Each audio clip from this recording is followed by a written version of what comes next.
The mahogany desk felt like a coffin lid between us. My brother Caleb lounged in his chair, a smug little smirk playing on his lips. He'd been the one at our mother's bedside, the devoted son. I was Elias Vance, the Boston financial advisor, too busy building an empire to see the viper in our home. The lawyer, a man with the warmth of a tombstone, cleared his throat, and to my son, Caleb Vance, I bequeathed the entirety of my estate, including all properties and liquid assets. The words hit me like a physical blow. Everything. He had taken everything. Caleb's smirk widened into a triumphant grin. He thought he'd won. He had no idea our mother's final move was yet to be played. I left the lawyer's office, the city sounds of Boston a dull roar in my ears. For 20 years, I'd built Vance and Sterling Partners from the ground up, analyzing risk, predicting outcomes. I handled fortunes, navigated treacherous market waters for the city's elite. I was the responsible one, the one who paid for Mom's experimental treatments, the one who flew in specialists. I made the money. Caleb stayed home and spent it. He'd always been a shadow, content to live in our childhood home, nursing grievances I never understood. "Someone had to be here for her, Elias," he'd say, a martyr's tone lacing every word. He wasn't there for her. He was a vulture, circling. I saw him exit the building, that self-satisfied look still plastered on his face. He caught my eye and gave a small, condescending wave.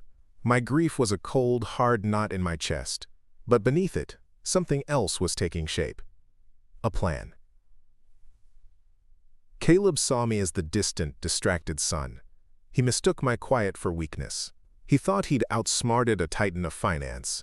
He was about to learn that my greatest assets weren't on any balance sheet. The city blurred past my window, a smear of brick and glass. My mind was miles away, years in the past. It hadn't started with malice.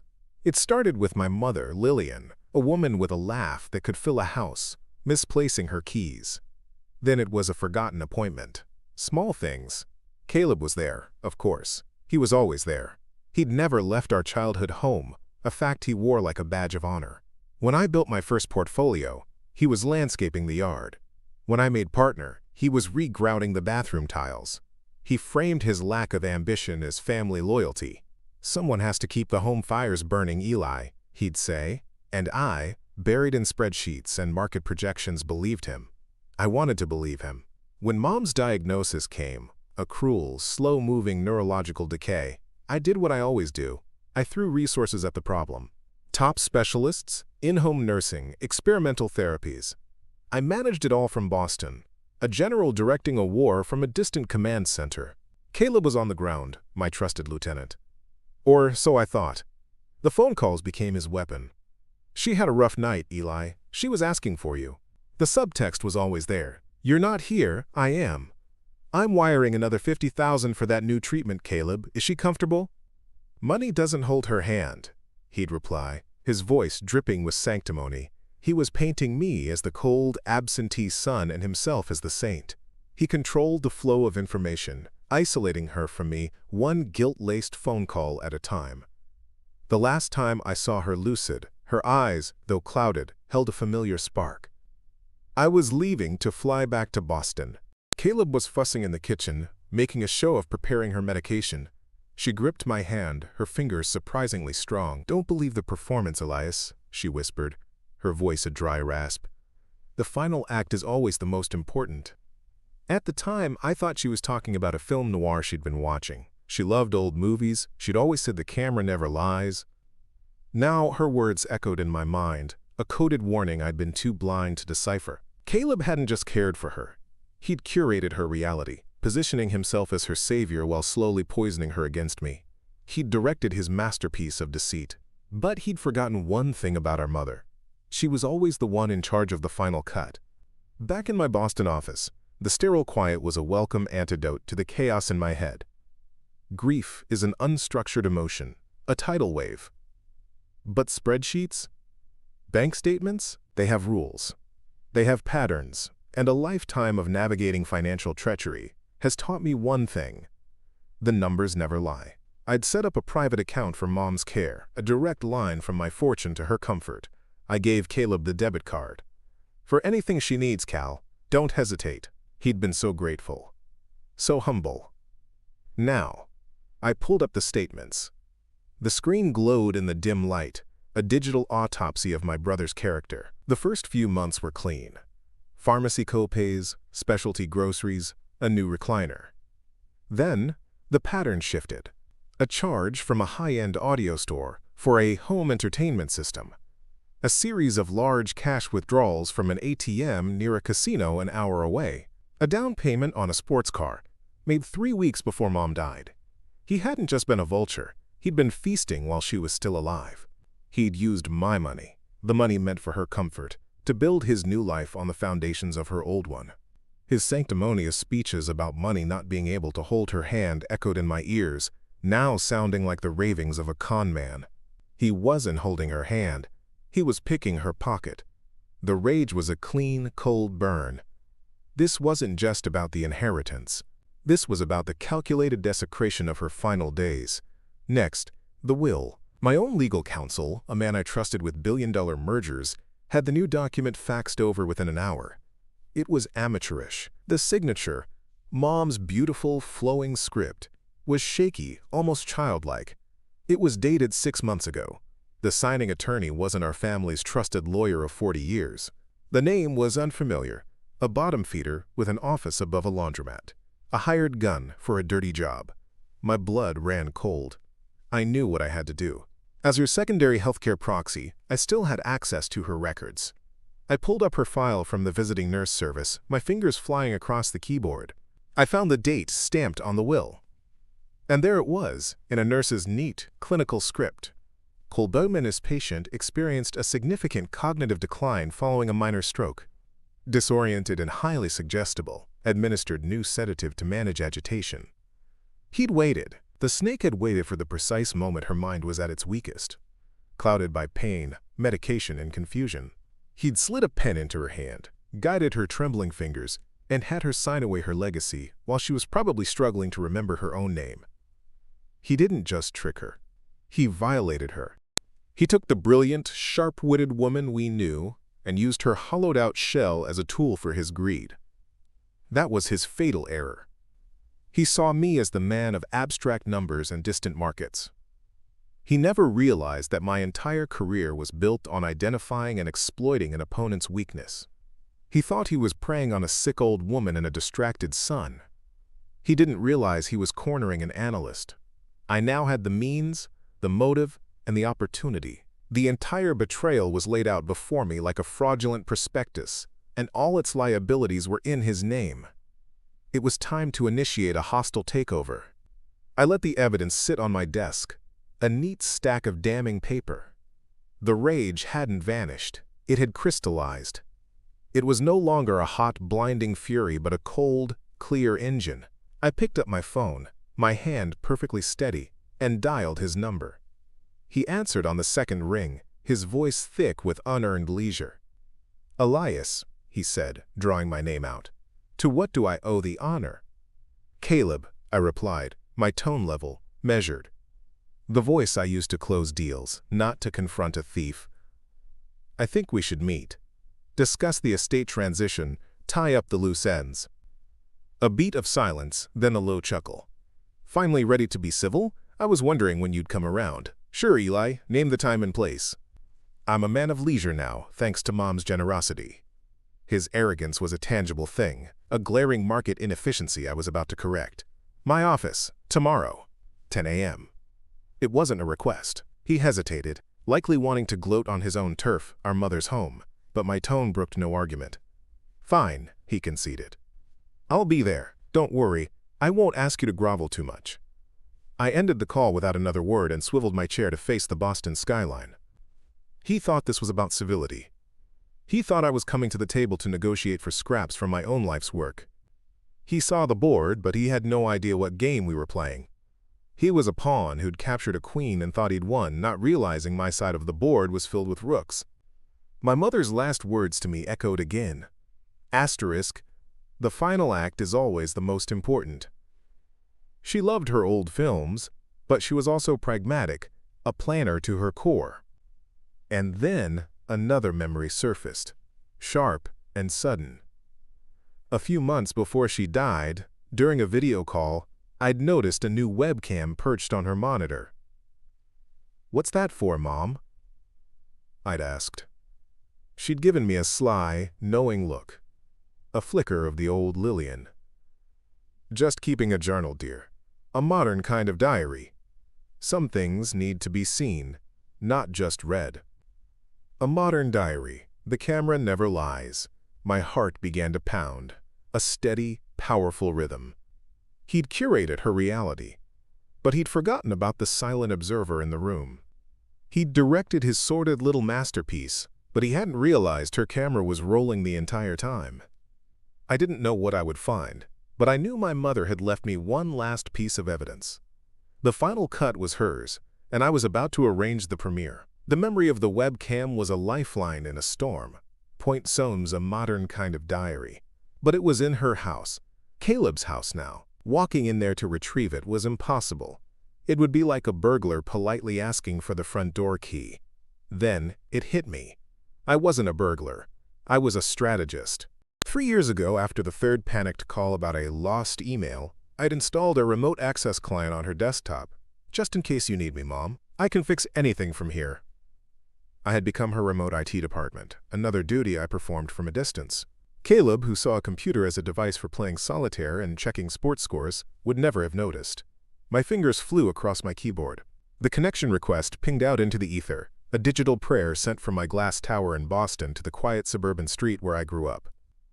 A moment of static. Then her desktop materialized on my screen. The wallpaper was a photo of the two of us on a fishing trip 25 years ago, me, a gangly kid, her laughing, incandescently happy. A pang of grief, sharp and hot, cut through my cold resolve. I pushed it down. There was time for that later. I navigated through her folders, recipes, garden club notes, all the mundane architecture of a life lived. She was clever, a lover of puzzles and noir films. She wouldn't have labeled it Caleb's betrayal. I ran a search for video files, sorting by date. Dozens of clips appeared, most of them short, mundane recordings. Her talking to her cat, watching the rain, a diary of lonely days. Then I saw it. A folder, created 6 months ago, named with a simple, elegant title, "The Final Act." Her last words to me. My breath caught in my throat. I clicked. The folder was password protected. Of course it was. My mind raced. Her birthday? Our father's name? Too simple. Caleb would have guessed those. It had to be something only she and I would know. A shared secret. I thought back to that fishing trip, the day of the photo. She'd hooked a massive striped bass, and as she reeled it in, she'd laughed and quoted her favorite Bette Davis line from Asterix All About Eve. "Fasten your seatbelts." She'd cackled, her eyes sparkling. "It's going to be a bumpy night." I typed it in. No capitals, no spaces. Backquote. "Fasten your seatbelts, it's going to be a bumpy night." Backquote. Access granted. The folder contained a series of video files, each labeled only with a date. I clicked on the one corresponding to the day the will was signed. The webcam's angle was wide, showing her desk, the chair she sat in, and the doorway to the room. The quality was grainy, the sound slightly muffled, but it was undeniable. I watched, my knuckles white on my desk, as Caleb led the cheap-suited lawyer into the room.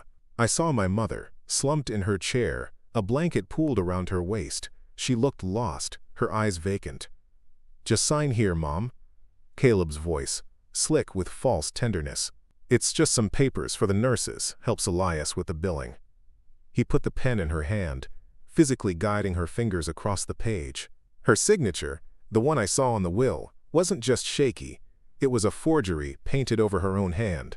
The lawyer, a specter in the background, averted his eyes, already counting his fee. I clicked on another video. From a week earlier. Caleb was on the phone, his back to the camera. "No, Elias, she's not up for a call right now. Very tired. Yeah, I'll tell her you love her." He hung up, turned, and I saw his face in the monitor's reflection. He was smiling. He hadn't even been in the same room as her. He'd been in the study, blocking my calls, severing my last connection to her while she slept down the hall. There were hours of it. Him pocketing cash from her purse. Him telling her I was too busy to visit, that my work was more important than she was. Each clip was a nail in his coffin. My mother hadn't just kept a diary. She had built my entire case. She had laid a perfect trap, and all I had to do was spring it. I downloaded everything to a secure server, wiped the remote connection logs, and severed the link to my mother's life. The plan was no longer just about clawing back an inheritance. It was about avenging her. This wouldn't be a quiet legal challenge fought in dusty courtrooms. It would be a demolition. I spent the next few hours preparing. I called Marcus Sterling, my partner, the other name on my company's door. I didn't give him the details, not yet. I just told him to be in my main conference room at 10 a.m. for a sensitive family matter. And to act as a witness, I booked the conference room, not my personal office, with its warm wood and leather chairs. The big one, the one we used for hostile negotiations. It was a glass-walled cage, suspended 30 floors above the city, furnished with a single, massive black granite table and a state-of-the-art 8K screen that took up an entire wall. It was a room designed to make people feel insignificant. The evidence was loaded onto a tablet, ready to be cast onto that giant screen. The bank statements, the casino withdrawals, the sports car down payment, all neatly organized into a presentation that would have made a federal prosecutor weep with joy. And for the grand finale, the video files were queued and waiting. The final act. 9:50 a.m. Marcus was already there, nursing a coffee, his expression a perfect blend of curiosity and professional discretion. The room was cold, the air conditioning humming a low, predatory tune. I stood at the head of the table, looking out at the city spread below me. For 20 years, I'd conquered this world with numbers and strategy. Now I would use those same skills to obliterate my brother. At precisely 10 o'clock, my assistant's voice came through the intercom. "Mr. Vance, your brother is here."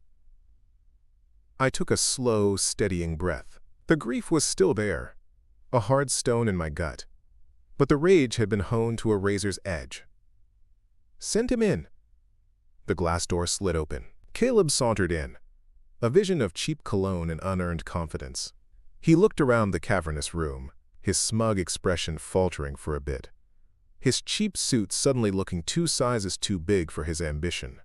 The sight of Marcus, my partner, sitting silently at the far end of the table, wiped the last trace of a smirk from his face. "What's this, Eli?" he asked, his voice tight. "An intervention? A corporate shakedown? A performance review?" I said, my voice as cold and flat as the granite table between us. I gestured to the chair opposite me. "Sit." He hesitated, then sank into the leather, trying to reclaim his swagger. "Look, if this is about the money, I get it. You're upset. But Mom wanted me to be comfortable. You wouldn't understand." I didn't answer. Instead, I tapped the tablet in front of me. The wall-sized screen behind him flashed to life, illuminating the room in a harsh, white glow. The first image was a bank statement. My bank statement. The one for Mom's care. I began, my tone that of an analyst presenting quarterly losses. On August 10th, a charge for $4,000 at a high-end audio store. Was Mom's hearing failing, Caleb? I didn't wait for an answer, swiping to the next page. A series of cash withdrawals, all from an ATM near the Suffolk Downs Casino, were highlighted in red. An experimental treatment, perhaps? His face was turning blotchy. She had needs, things you wouldn't think of from your ivory tower. "I'm sure," I said, my voice dangerously quiet. The final financial slide appeared. The down payment on a brand new Audi. This was 3 weeks before she died. Was this her final wish, Caleb? That you get a head start on spending my money? It was her money. He spat, his voice cracking. She gave it to me. She wanted me to be happy. Did she? I swiped again. The hastily drawn will appeared on the screen. I zoomed in on the signature. Her beautiful, elegant script, now a palsied scrawl. Beside it, I displayed a check she'd written a year prior, the letters firm and confident. The contrast was damning. "You'll notice a discrepancy in the penmanship," I stated clinically. "She was sick," he yelled, half rising from his chair. Marcus didn't even flinch. Yes, she was. I agreed. The screen changed again. A block of text appeared under the letterhead of the visiting nurse service. I read the words aloud, letting each one land like a hammer blow. Patient experienced a significant cognitive decline. Disoriented and highly suggestible, asterisk. I paused, letting the words hang in the air.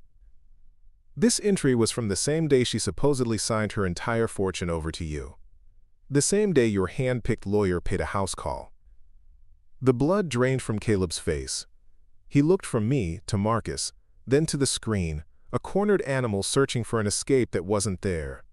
You can't prove anything. A flicker of a smile touched my lips. It felt alien.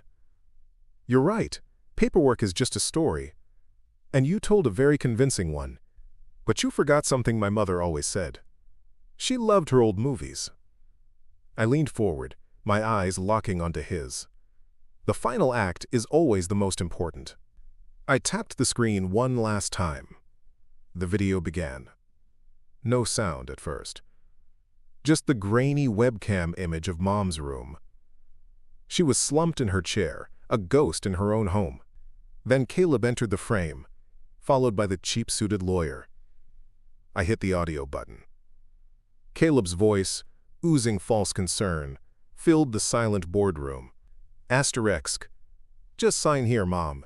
It's just some papers for the nurses. Helps Elias with the billing. We watched in pristine 8K horror as he wrapped her small, frail hand around a pen. We watched as he moved her arm, his fingers clamped over hers, dragging the nib across the signature line. It wasn't a signing, it was puppetry. The video ended. The screen went black. The only sound in the room was Caleb's ragged breathing. He stared at his reflection in the dark screen, a man utterly destroyed by his own image. I slid a thick folio of documents across the table. It landed in front of him with a soft, final thud. Here's what happens now, I said, my voice leaving no room for negotiation. You will sign that full confession. You will renounce any claim to the estate. Every asset will be liquidated and placed into a charitable trust in Lillian Vance's name, dedicated to neurological research. You will walk out of this building and out of my life. Forever. His eyes, wide with terror, met mine. Or what? He whispered. Or, I said, gesturing towards Marcus, my partner, who has just witnessed this entire presentation, will personally deliver this evidence. The bank records, the medical reports, and the high-definition video of you committing fraud and felony elder abuse to the district attorney. They have special prisons for people like you, Caleb. You won't just be poor, you'll be prey. I placed a pen on top of the documents. The pen lay on the documents, a stark black line against the white paper. Caleb stared at it as if it were a venomous snake. His bravado had evaporated, leaving behind the shrunken, pathetic man I'd always known was there. His hand, which had guided my mother's with such calculated cruelty, trembled as he reached for it. The scratch of the nib was unnaturally loud in the silent, refrigerated air, the sound of a life being signed away. He didn't look at me as he pushed the folio back across the table. His shoulders were slumped, his face a pasty mask of defeat. He rose from the chair, a puppet with its strings cut. She never, he started, his voice a dry rasp, but the words died in his throat. What was there to say? The truth had already been screened in high definition. I gave him nothing. No flicker of pity. No final condemnation. Just the cold, flat silence of an account being closed. He turned and walked towards the glass door, his reflection a wavering, insubstantial smear against the Boston skyline. He didn't look back. The door slid shut with a soft hiss, sealing him out of my world forever. Marcus finally stirred from the end of the table, his professional mask still firmly in place. That was efficient, he said, the word hanging in the air. The DA would have loved that video. This was never for the DA, I said, my gaze fixed on the blank screen where my mother's face had been. The rage was gone, the intricate plan executed. In its place was a vast, hollow quiet. I hadn't won back an inheritance. I had reclaimed a memory. The money would fund research, a sterile monument to her name, but the real victory was this moment of silence. A final, Brutal justice that felt less like a triumph and more like a debt, finally paid in full. My mother had directed her final act. I had simply made sure the right person took the final blow. What do you think is the right course of action now? Should the family expose the greedy sibling and press charges? Or is revealing the video will and getting the estate back justice enough?